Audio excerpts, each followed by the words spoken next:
place your hand right below your collarbone on your ribs and lift and lower your arm and feel how your ribs move as you lift your arm and how your ribs move as you lower your arm. I'm Krista with IntelligentBody.net. This is Ed, and today we are waking up to how the ribs move as we move our arm.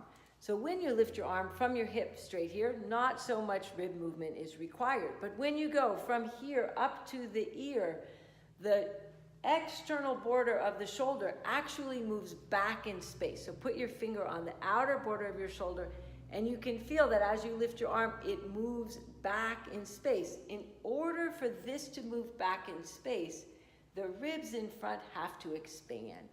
So see if you can have that idea that the ribs in front expand and the ribs in back actually come closer together. So the ribs are like a slinky, that the front opens and the back closes and the back opens and the front closes.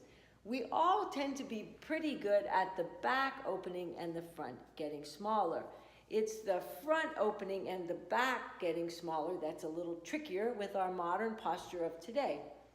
So one thing that can make it hard for the shoulder, the ribs to open and the shoulder to move back in space is a tight pec minor. And below this video is another video for a pec minor release. So you could do that and see if that frees up your shoulder mobility.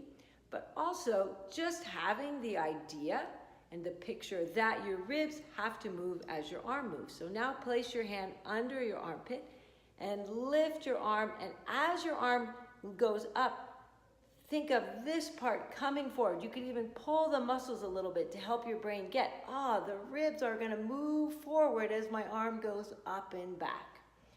I see a lot of focus on people saying we need to keep our core engaged when we lift the arms. I'm all for core engagement.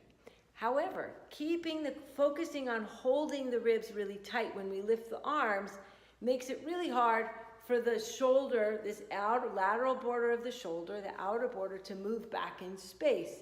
Without that movement, there's extra tension in the shoulder. Extra tension becomes pain, pain becomes injury. So we can avoid that process and go to a place of more mobility by allowing the ribs in the front to open, the ribs in the back to come together. Let your arms hang down.